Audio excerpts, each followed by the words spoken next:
was a time when I felt like insects were pouring out of my head. My parents were like aliens. I was squarely in the land of deep psychosis. The voice would say scream, I would scream. The voice would say shout profanity, I would shout profanity. Sitting in a corner, shaking, believing that alien beings were gonna put daggers in my head. I thought it would be fun to go swim in the East River. So I went for a swim in the East River. Police came, ambulance, everything.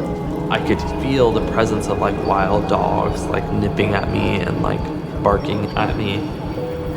It's weird having thoughts that aren't your own. It's stressful, it's scary, and sometimes terrifying. What it looked like on the outside was probably me being laughing or crying or talking to myself. Psychosis is not like an on-off switch, but like a dimmer. All of a sudden, everything that I knew was gone, taken from me. So about a month after I was diagnosed with schizophrenia, I started to realize that I was hearing voices. Something was wrong. I had a brain disease and I needed help. My experience of psychosis is sort of like a waking nightmare. You sort of got all the terror and all the fear, but you can't just sit up and open your eyes and make it all go away. Best treatments were never really discussed.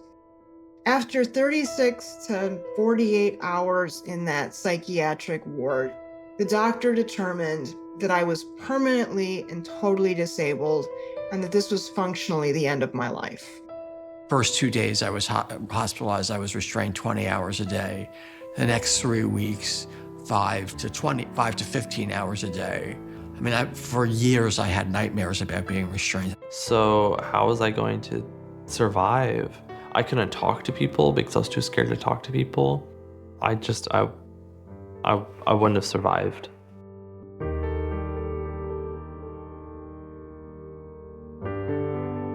And a lot of these doctors who had spent time treating people with severe mental illness were amazed because they were under the impression, even as doctors, that people with schizophrenia don't get better.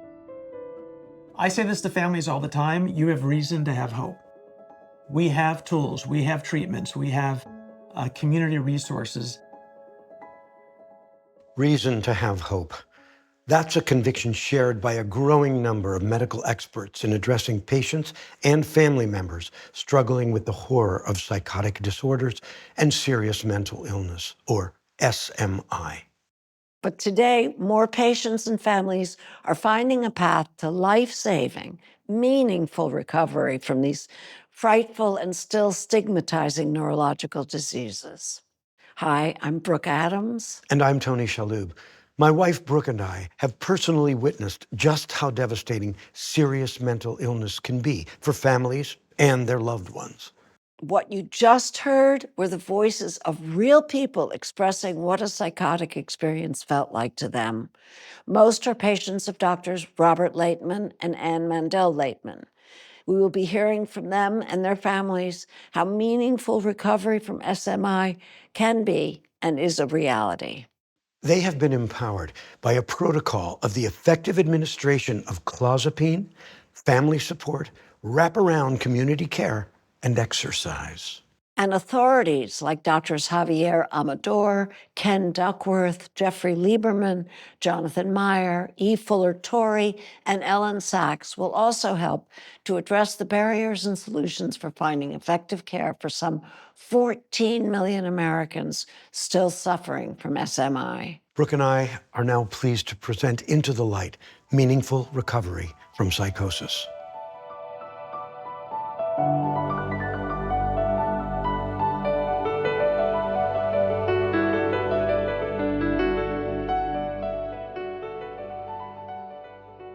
Saturday morning, Dr. Laitman leads an early morning run for the annual gathering that he and his wife, Dr. Ann Mandel Laitman, are hosting for patients, family members, and associates. Hey, how are you? Yeah, we're gonna have a huge party today.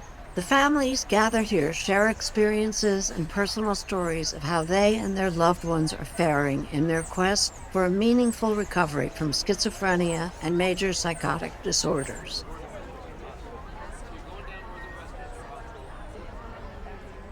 There were numerous people there that I've interacted with on social media that I hadn't had a chance to actually meet in person with. When it started originally, I had no idea what was happening. So I took her to her general doctor. They had questions about their children's medicine or about their child's recovery. When I hear that people are on the medications that just quiet them and work on the dopamine and really suppress the ability to be happy, I want to cry. After a few visits, she told me that she thinks that she's schizophrenic. And of course, that's something that no parent really wants to hear. Still, until you actually go through it, the experience, you have no idea. And then you look at them and you think, what's going on in there? You know what I mean? And like, are they suffering? Is he screaming inside of his head? And you don't know. Some, such as the Laitmans, experienced early signs of problems in their young son Daniel. But we had him seeing a psychologist very early on. He was 9 years old, and he'd come out of the therapist, and the therapist would tell you nothing. He's 9 years old. What secrets do you think you're keeping? When I was a kid, my dad forced me to play soccer. I would not play. I would stare at leaves on the field. We were told that this is attention deficit disorder, and we went along with it because, again, we were not. I'm an internist, I'm a nephrologist. But for other parents, their child's future looked bright with no hint or clue of the gathering storm clouds.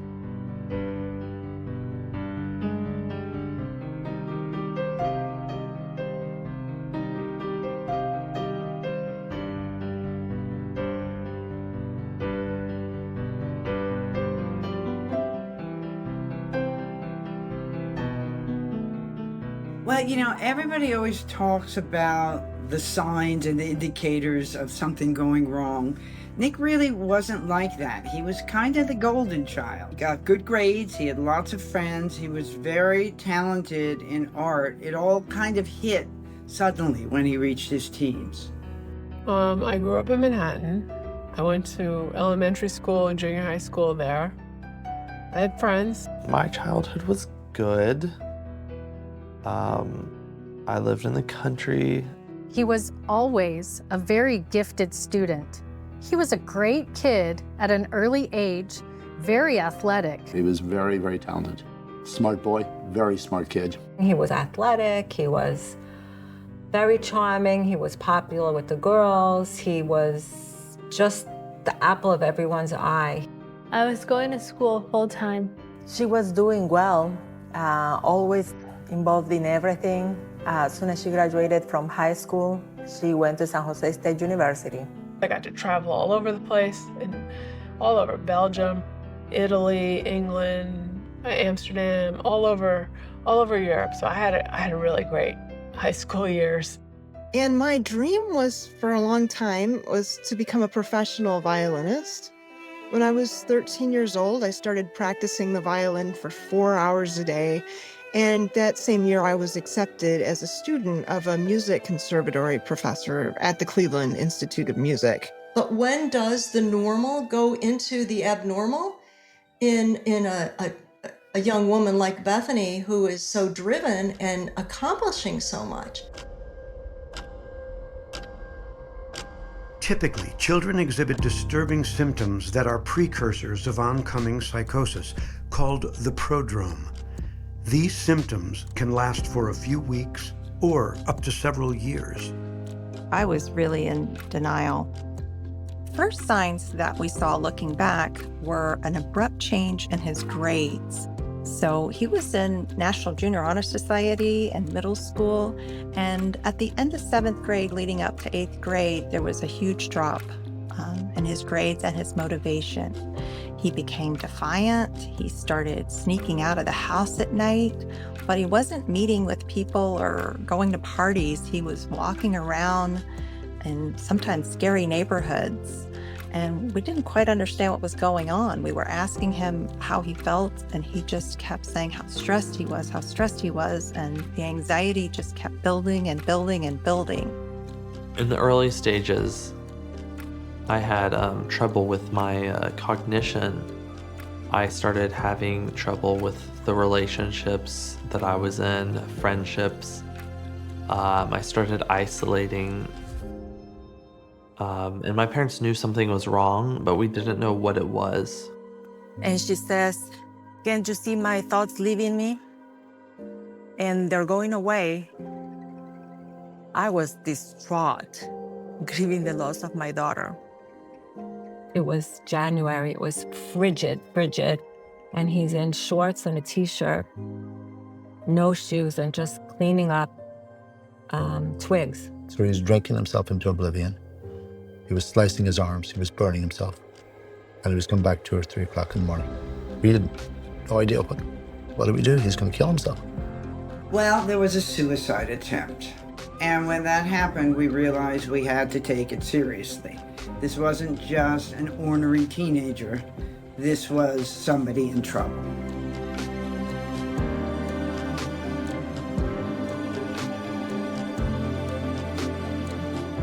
I didn't really start to descend into schizophrenia until I started having delusions, which probably started about my 3rd year at USC.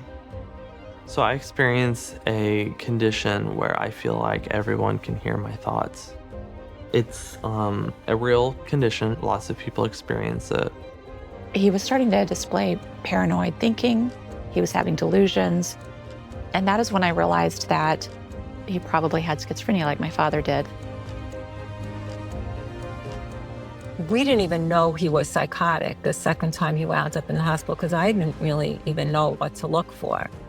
Well, when I was at my very darkest, I was at a mental hospital that usually the longest stay is supposed to be 2 weeks, and I ended up being there 2.5 months. And I remember just being so low because I had no idea what my future would hold. He did have to be hospitalized a few times, and most of the time it was involuntary. So during my whole duration studying at USC and then becoming homeless for 4 years, I had what is called anosognosia, complete lack of insight, no idea that anything was wrong. She said that she wasn't sick, that this was a mistake. And then that day, March 3rd, 2007, I was picked up by police because I had been screaming at the top of my lungs at these voices, which were the most annoying stimulus I could ever imagine. And it was when we had answering machines and the light was blinking. And we answered it, and it was LAPD calling to let us know that our daughter had been picked up by police and taken to psychiatric hospital for evaluation. And it was hospital social worker let us know that Bethany's condition, it looked like she'd been on the street a long time. We didn't know what was going on, and it was terrifying. No one expects this to happen. There was a time when Michael was really, really ill. I thought to myself, if I would have known that my child was going to suffer the way that he is suffering, I would have never had children. To bring children into the world with this terrible diagnosis looming over them, it's just cruel. I couldn't even take walks because the voices in my head, every time I'd go on a walk, they'd get loud and they'd start being really mean to me. So I got really depressed. I wasn't able to have any friends. So I did try to take all of my pills at once one day. Michael had gotten so sick that he had told me, "Mom, my life is not worth living. I feel hopeless." I'm so miserable. I'm suffering so badly that I just wish I wasn't here. We had to involuntarily commit him because he was aggressive in the house.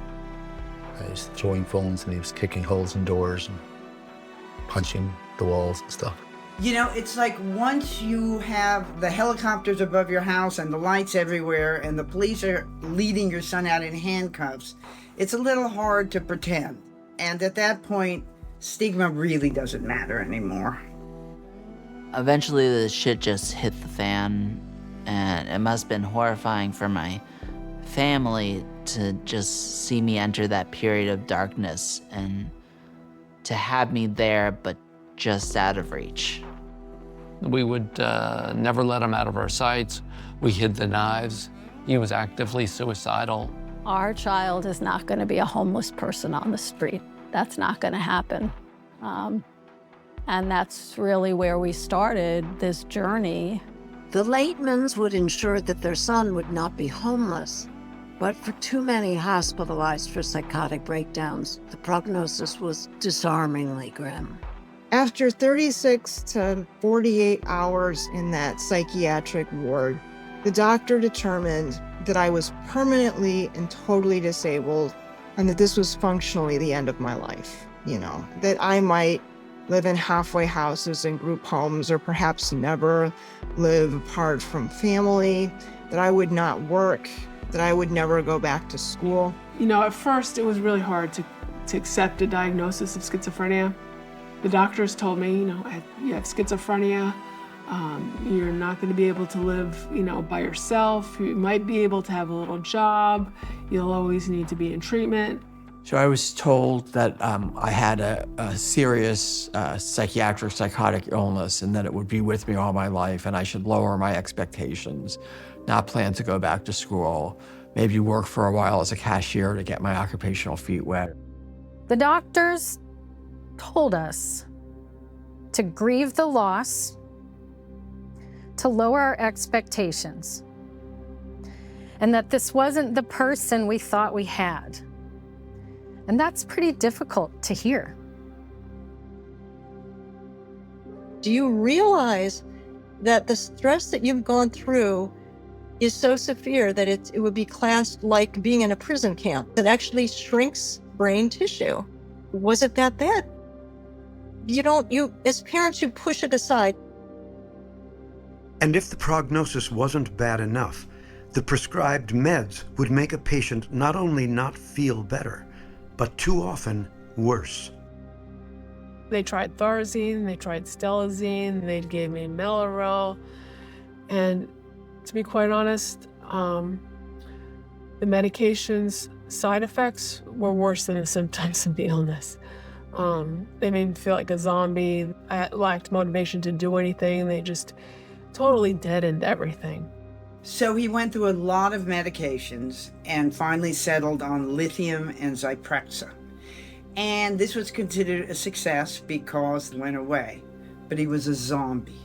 So when I did take the Haldol shot, my arms kind of contracted, is that the right word? And I couldn't move them. They were it was hard to even stretch out my hands.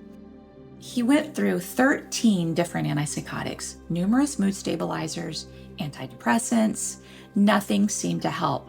They might help for a couple days, but then they actually seemed to make him worse. But mostly what I experienced from the Haldol shot was hallucinations, and lots of them. I thought there was bugs in the ceiling that were going to eat my brain.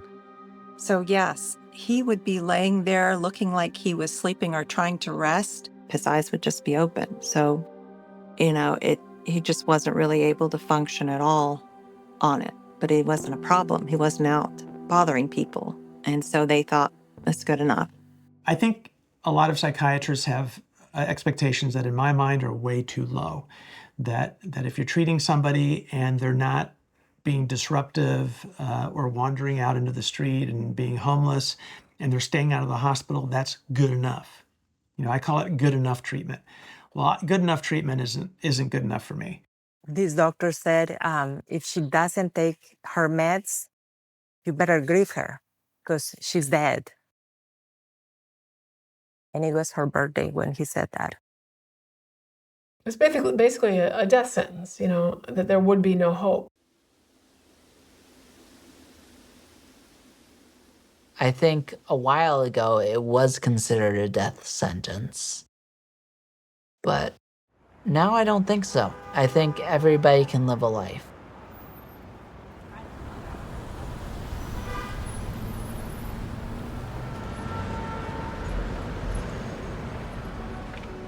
When it came to prescribing an antipsychotic medication, one stood out and was proven to work better than the others.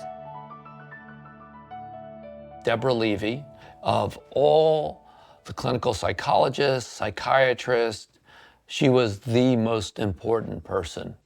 She was the first person that looked at Daniel, said he's, at that point, was on 3 different antipsychotics, looked terrible, looked like Frankenstein's monster, no facial expression, shuffling along, could barely walk across the street, really hearing voices all the time, constantly muttering to himself. I said, look, he needs to be on clozapine. Get him on clozapine.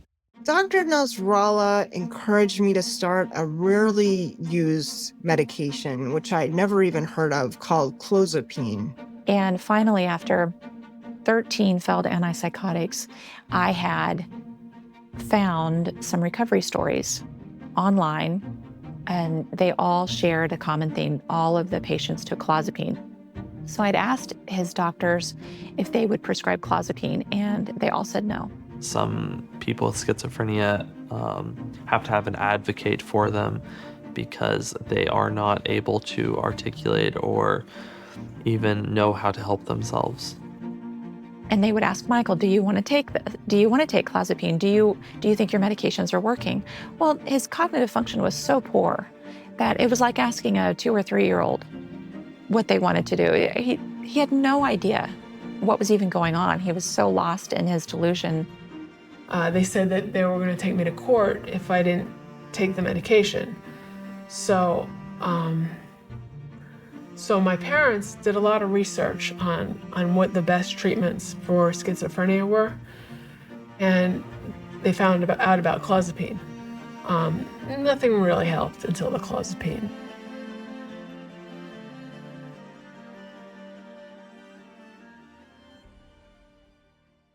Once I got interested in schizophrenia, it became very clear that there was only one effective medication for treatment-resistant schizophrenia, which was clozapine. One of my first exposures to clozapine, I was on a research team studying the reintroduction of clozapine here in the States. And a very famous Harvard professor said to me, you see that man? That man's never going to get out of the hospital. I got the man on clozapine as part of this research trial, and he's living in the community within 3 months. And it was an interesting moment for me because the man who said that statement to me was brilliant and is a Harvard professor and didn't appreciate the power potential of clozapine. 18 years that Nick was sick, nobody even mentioned clozapine to us.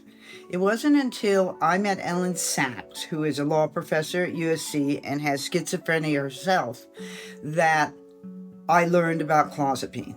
And that was when I began to investigate it. So I learned everything I possibly could. And so, of course, I learned about clozapine. And I went to our community mental health center, and I asked the doctor about clozapine, and she said, no, that's a very dangerous drug. We only use that as a last resort. And the concept that it's the last resort really is not evidence-based. It'd be like telling somebody who has cancer, well, there's one drug for which there's a 50% response rate, but I don't know how to use it, and all I know are the side effects, therefore I'm not going to give it to you. Well, that's just not acceptable in 2022 if you're treating schizophrenia patients. Not acceptable because to doctors like Duckworth, Laitman, Lieberman, and Meyer, research had clearly shown that clozapine has a strong track record dating back decades. You know, people think clozapine is the drug of last resort. They all go back to these initial studies. They forget the literature. People were showing benefit of clozapine in 1966. It was outperforming all the neuroleptics that are out there. So if you take all of the 30-odd antipsychotic drugs that are marketed currently, and you then try and rank them based on their efficacy or their side effects. Okay, now clozapine has the biggest efficacy difference. Lieberman came in and did a study showing the neutropenia was not as big a problem. And that led to our remediation medical side effects and the demand for doing the testing every week. Clozapine actually reduces mortality. People think it's the opposite because they focus on neutropenia risk. Well, very few people in developed countries actually die from neutropenia. I looked up the number recently when I published the clozapine handbook, 0.013%. It's minuscule. Now, I think it's been underutilized because of a unfounded fear of agranulocytosis. If clozapine is so dangerous, then why do patients taking clozapine live, on average, 10 years longer than any other antipsychotic? Why is the overall mortality rate so much less? It doesn't make any sense. So if clozapine is not as dangerous as commonly believed and proven most effective for psychotic disorders, why aren't doctors prescribing it more often? Why aren't they? Well, it's because doctors either find it to be a hassle or are timid in terms of avoiding medical legal complications. And so I think it's shameful. And we were fortunate that John Kane in New York did that pivotal study which showed that clozapine was effective for people with treatment-resistant schizophrenia. And that was the first time people ever talked about resistant schizophrenia. You have to, for one thing, let them know that they're treatment resistant, that the chances of response to anything else are virtually zero, certainly under 9%, and that the best option for them is clozapine, so they can make a truly informed decision. And most importantly, you have to know how to prescribe it. Clozapine is the one drug, the one antipsychotic that actually has the FDA indication for suicide prevention. On the other hand, individuals with schizophrenia sadly will die by suicide or other unnatural causes, and a lot of that can be prevented by using clozapine. So in the long run, clozapine actually saves lives. Clozapine is not only essential to decreasing suicide, it also has a great impact on reducing aggressive behavior. Studies have verified that clozapine has the highest efficacy in reducing the number and severity of aggressive incidents in patients. 1 in 6 individuals will have this episode of serious violence with harm to an individual. And you know where that harm is more often directed than not? At families. As Dr. Fuller Torrey writes in his groundbreaking book, Surviving Schizophrenia, it is true that most individuals with schizophrenia are not dangerous. But as Dr. Laitman reminds us, potential violence remains a concern in cases involving poorly treated psychotic patients. I am a chemical and biomedical engineer. I first learned about Team Daniel after my loved one developed schizophrenia. And I learned that there's a lot of families like mine. Rachel's statistical analysis obtained from a study of 180 patients of Dr. Laitman's focused on the efficacy, side effects, and amelioration of clozapine. I offered to become the data analyst for Team Daniel. And when I compiled all of the patient data, I was shocked. There was an overwhelming reduction in substance use disorders. Schizophrenia increases your risk for substance use disorders. There's something about the neurobiology. It reduces frequency of relapse, reduces frequency of substance abuse. Disproportionate numbers of people with schizophrenia smoke cigarettes, but they use all substances, even ones which may make their positive symptoms worse, like cannabis or amphetamines or cocaine. Clozapine has a record of reducing incidents of substance abuse and violence, but one complaint by patients and doctors still remains common: debilitating side effects.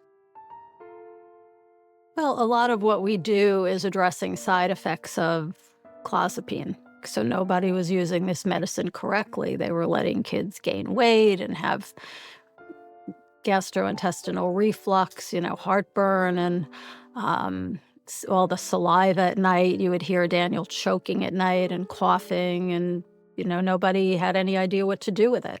It's a remarkable drug. It like a lot of medicines, it has side effects that need to be managed. When you get a life versus, meaningful life versus just a life being riddled with whatever kinds of negative thoughts and hallucinations, for many people, it's an easy choice. And we know how to manage the adverse effects. Yes, they might be serious. And I think over time, our hope is to try to let these people know that you cannot tell patients things which are not true. My loved one gained 75 pounds on the initial antipsychotic medications. Weight gain, it's always a big concern for this patient population, and it's not unique to clozapine. In fact, on the weight gain is actually worse over time. And I've had more than one patient over the years say, okay, fine, I gained weight on clozapine, but I'd rather have a mind that I can work on my body. The other reason it's grossly underutilized is that the patent has been up for decades now. Now, why does that matter? And it's because we have multi-billion-dollar industries promoting their branded, patented medications. It's not a new treatment, so you're not going to see an ad on TV in the Super Bowl. They're always selling this, they're selling that, they're looking for the easy pill. Because number one, they want to prescribe what the drug companies are pushing for money. That's number one for sure. Oh, we have now. I think let's try Lance on. Well, that didn't work. I mean, nothing worked. And Lou Opler, basically documented why it got abandoned, because it was not lucrative enough. And that's the only reason it was abandoned. The late Dr. Lou Opler was also instrumental in helping the Laitmans understand the multiple benefits of treating psychotic spectrum disorders with clozapine. So much so that they partnered on a book together, Meaningful Recovery from Schizophrenia and Serious Mental Illness with Clozapine, helped a new generation of patients and their families turn to the gold standard for recovery. And the doctor said, okay. So we started him on clozapine. And the very lowest dose on the very first night, Michael did better on clozapine than he did on any of his previous medications. When I started clozapine, I started just hearing one voice. He would not be mean to me. He would be nice to me. I was happy that he was on clozapine because compared to all of the other medications, it was a miracle. And after I got on clozapine, after about a month, I saw some serious improvement. Again, I had been on 5 medications, 1 to 2 at a time for 12 months. And none of these medications had silenced the voices inside of my mind. They were there with me all the time, 24/7, very, very loud. Daniel started clozapine, and it really took about 6 months for him to get tremendously better, but that was because he's on the other antipsychotics. Honestly, the schizophrenia doesn't go away completely. Like, I still hear things, I still hear voices, but it's manageable. After 6 months on clozapine, suddenly not only could I read, but I was able to study. And I was able to play the violin again, too, at a pretty high level. So after that, about a year went by, and we started making plans, and I started to enjoy my life again. If I hadn't found effective medication, I think that I would have been unable to, develop the good things in my life that I have been able to develop. When they finally get on clozapine, the light comes back on. They become more animated, more expressive. Some doctors call this an awakening effect. For patients like Ellen Sachs and Bethany Yeiser, clozapine did have an awakening effect. But far too many others faced persistent barriers to receiving and remaining on clozapine.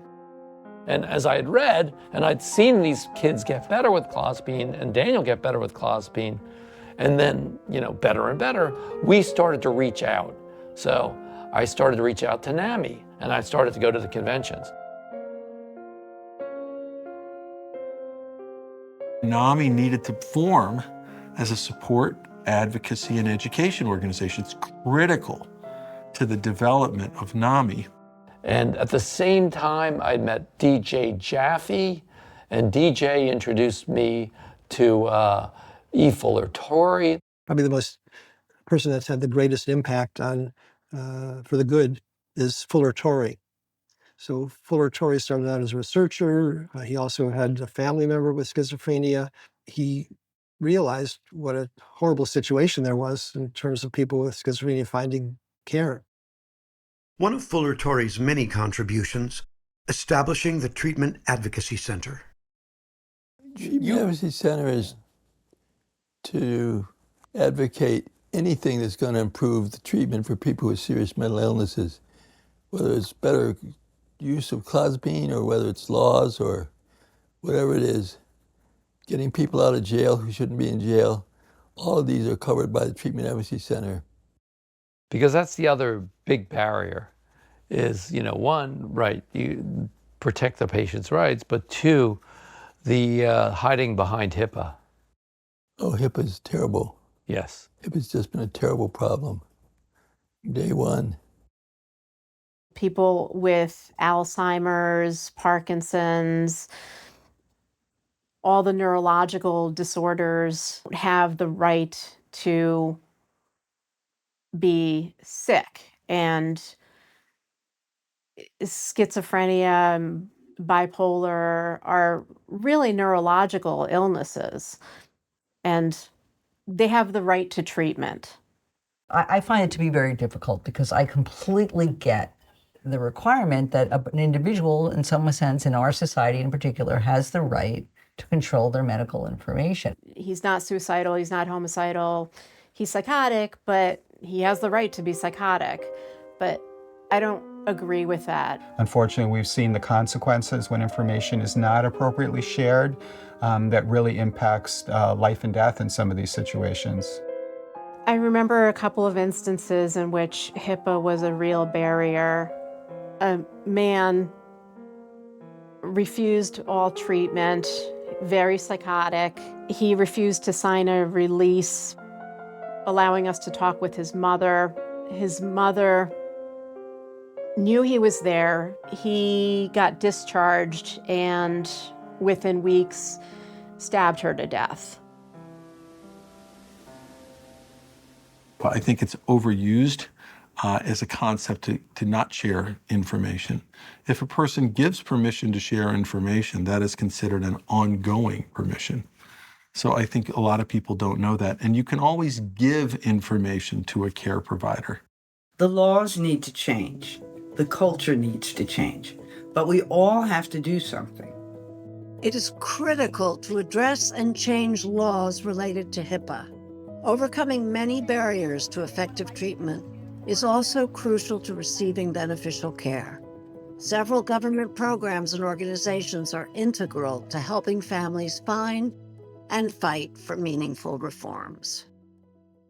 Do you think we ever could get a national, comprehensive, assisted outpatient therapy, court-mandated treatment?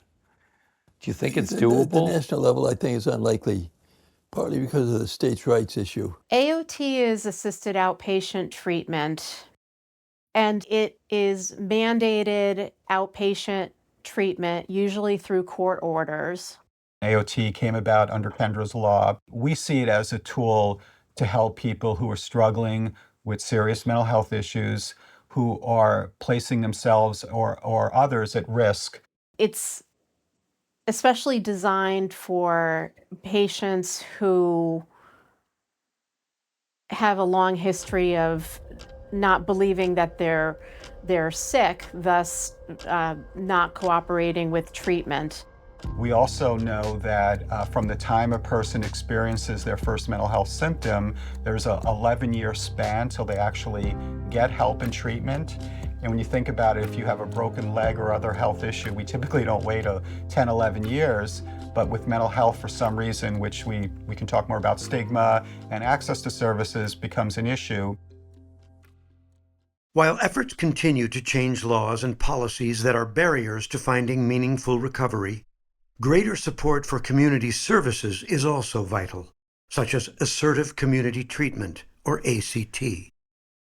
ACT is assertive community treatment, and it's basically on the team there's a psychiatrist, I'm the social worker and the family therapist, and then there's a vocational specialist, there's a case manager, there's a substance abuse specialist, there are 2 nurses, and then there's the team leader. So that's an ACT team, and we go out and see people in the community with mental illness. It works. People learn to manage their own illness experience, the families are engaged, and assertive community treatment, which is you take a whole treatment team out of the hospital for people that are ill. So it's our job to try and keep them out of the hospital, help monitor their medication, help them develop meaningful life goals, help people develop strengths, encourage people to work, go to school, and have some structure in their life.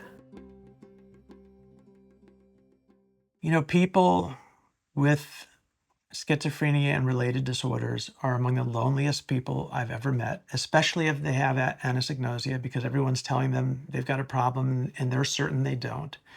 And so being surrounded by family and community in a way where they feel accepted and not judged is vital, and it's key to their acceptance of treatment, even though they don't understand they're ill. Everyone needs support. The patient themselves needs support from caregivers. If they're fortunate enough to have family involved, that's great. Sometimes many patients do not, but whatever support can be given to them, as I said, encouraging them through the initial process of the clozapine titration and managing adverse effects, maybe connecting them with other people who've been on clozapine. So we need to have much more of that experience available for people with schizophrenia, where they feel loved, they feel listened to, and cared about, that their experience is something that their loved ones care about. Relationships give your life kind of a meaning and a depth, but they also serve another set of eyes if you start slipping. The key is that NAMI, when you do family and family, people say, oh my God, thank you. I am not alone.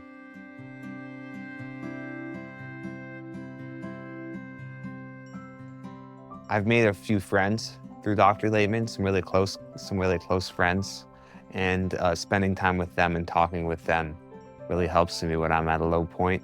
We go out, we go for walks, we go out to eat. I guess you could sum it up by hanging out. Can't just be a doctor prescribing a pill and a therapist talking to a person. There's multiple needs. And so the notion of integrated wraparound support is really a reflection that medicine alone is insufficient for most people.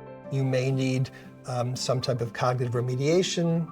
You may need case management because of the fact that you have to navigate a Byzantine system for getting Medicaid or SSI benefits. Because if we're going to change this approach, embracing the family, getting the support structure together, showing that serious mental illness, one of my favorite expressions, a team sport.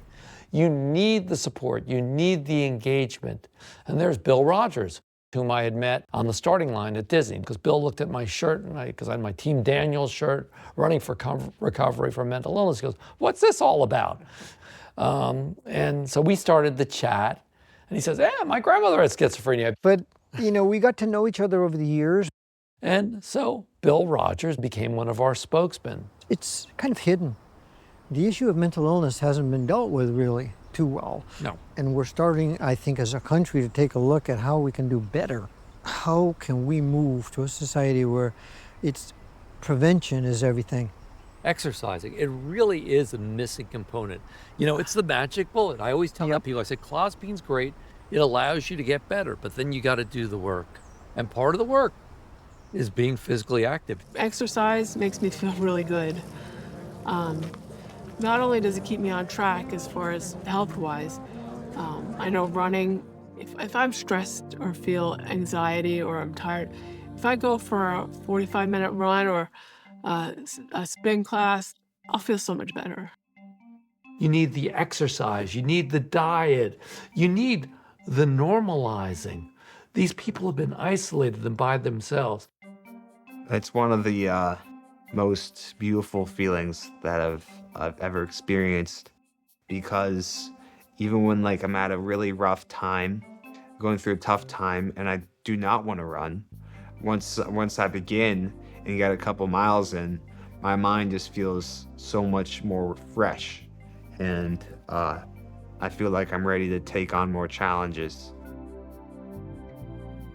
Not only did running help Dr. Laitman manage an episode of depression at an early age, it also helped develop a broader protocol for recovery beyond clozapine. And one day I said to him, "You're running for all of these other things, but maybe you should run for mental illness, since that's impacted our family so much." And we kind of brainstormed about it, and we decided Team Daniel. So it became a community where people would come to our houses on Saturday, and that was great because it normalized relationships, incredibly important for the therapeutic relationship with the kids. I think you're providing a model much more widely for how clozapine can be used and should be used. In order to achieve the best results with clozapine, Dr. Laitman summarizes his protocol with this acronym, EASE, as follows. E, early use of clozapine. A, aggressive side effect management with rational pharmacology, aggressive monitoring of clozapine levels for optimized treatment. S, slow titration of medication to minimize side effects. And E, engagement and medication compliance from patients while receiving active family support. And we were just so upset at the general psychiatric community, the general treatment. We just wanted people to use clozapine. It's bringing people together, whether it's on Facebook or national Zoom calls, inviting people over to their home. It's destigmatizing, it's enforcing and reinforcing connection. I feel like we have the knowledge of better ways to do it, but we do have to create funding streams and a workforce that is able to do it. This is such a slow process. It's really funny. We get these messages from parents. 2 weeks, he's better. I go, no. He may be a little better than he was, but this is going to be a long and bumpy road. The ultimate goal, meaningful recovery from psychosis, will vary from person to person and family to family.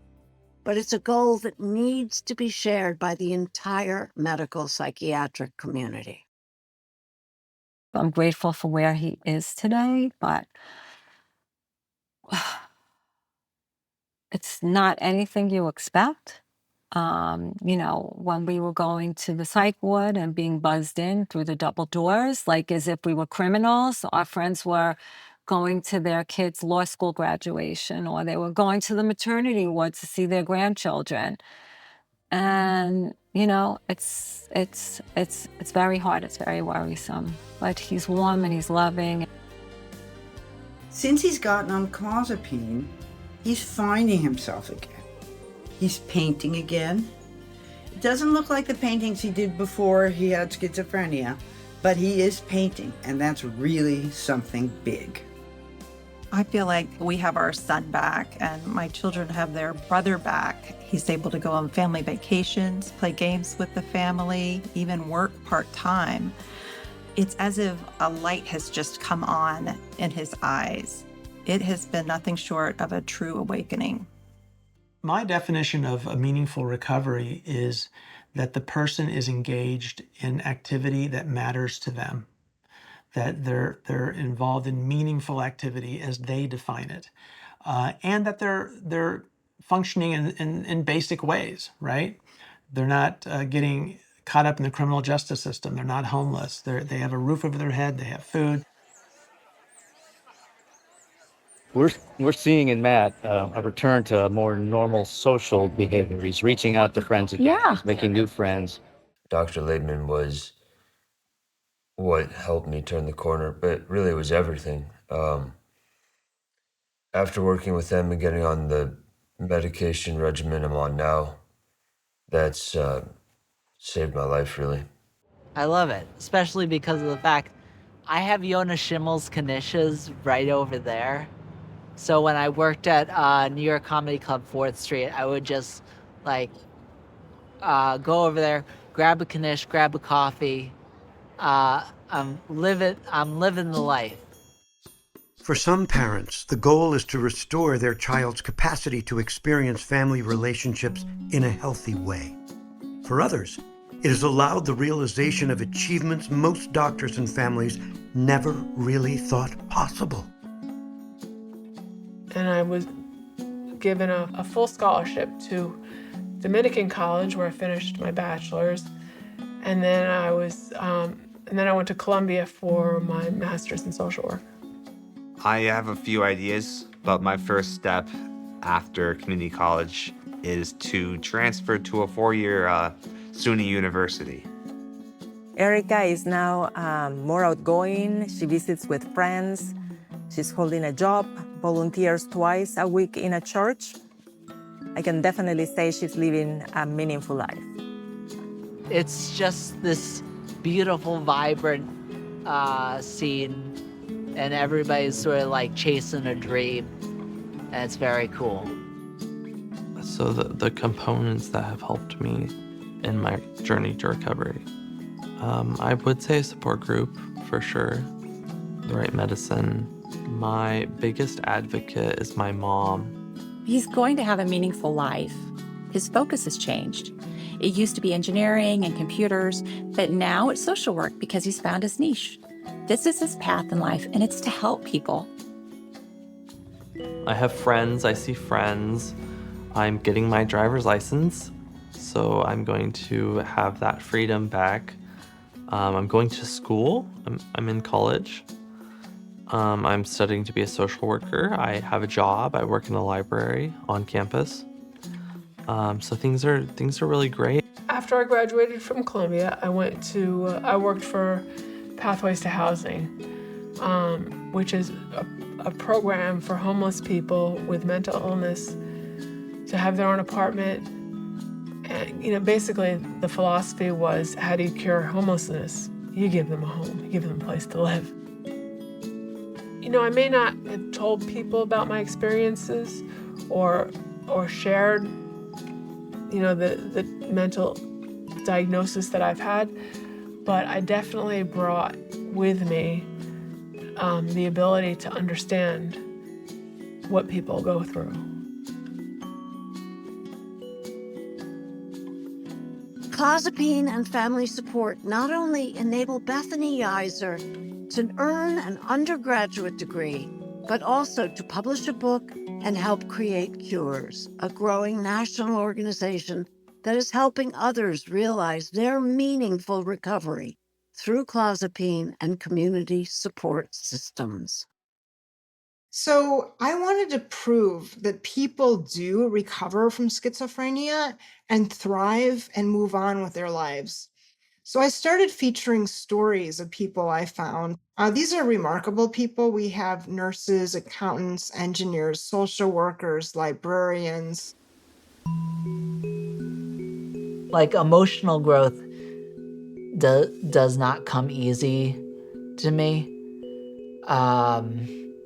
But I'm getting there. I'm getting towards being an actual adult. I'm starting to be more self-sufficient, and I'm getting better.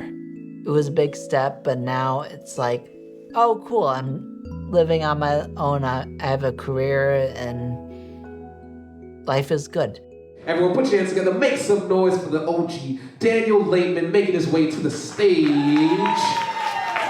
Who in here hates their boss? Yeah. I hate my boss, I'm self-employed. Recovery happens. I see it happen all the time. It is possible. If you're dealing with a situation where it seems completely impossible, you're not talking to enough people. So hope is it's such a critical ingredient, and just finding a way to like people, just finding a way to connect and be human. Hope is extremely important because this is a marathon. When you get on clozapine and you're doing better, go back to the doctor who was originally taking care of you. Go back to your previous psychiatrist and say, this is what I look like now. This is what I'm doing now that I couldn't do before. Our kids deserve better. Our country deserves better. Our homeless, our jailed population, better treatment is out there. This is a marathon, not a sprint. You've got to take care of yourself and talk to one another. And like a marathon, there's points along the race that are not as easy as other points. And you just have to gut it out. And you just have to persist. You have to be relentless. And it's a lot of commitment, but it's worth it. It's the kid's life.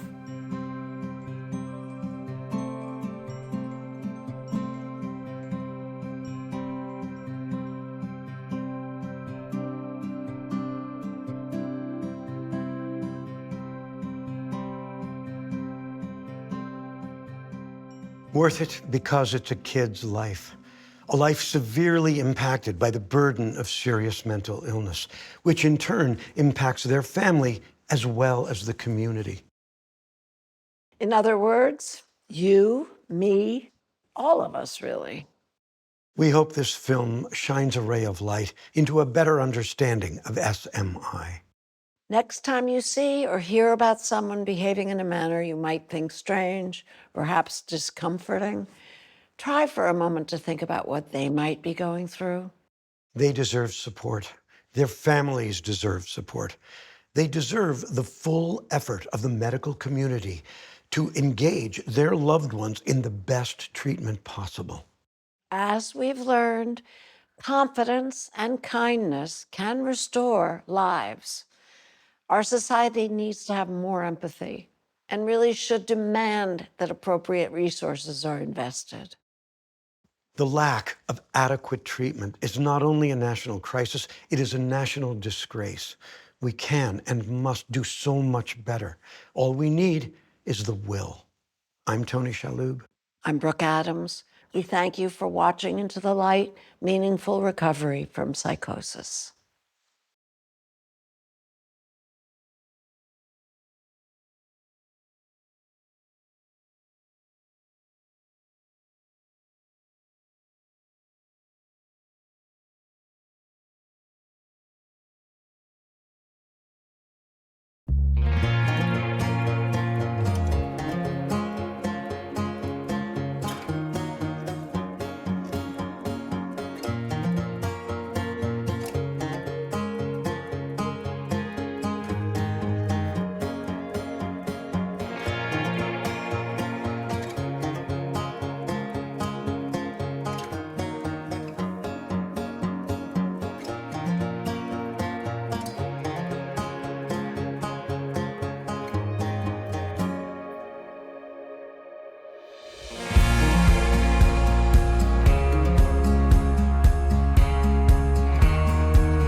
thickest breeze, all full of smoke and tired eyes. Our drunken souls find full expression.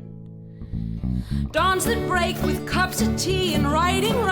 Pages 3, we open channels, miss the train. Our thunderstorms chant with the rain, and I'm so grateful for the people that I love.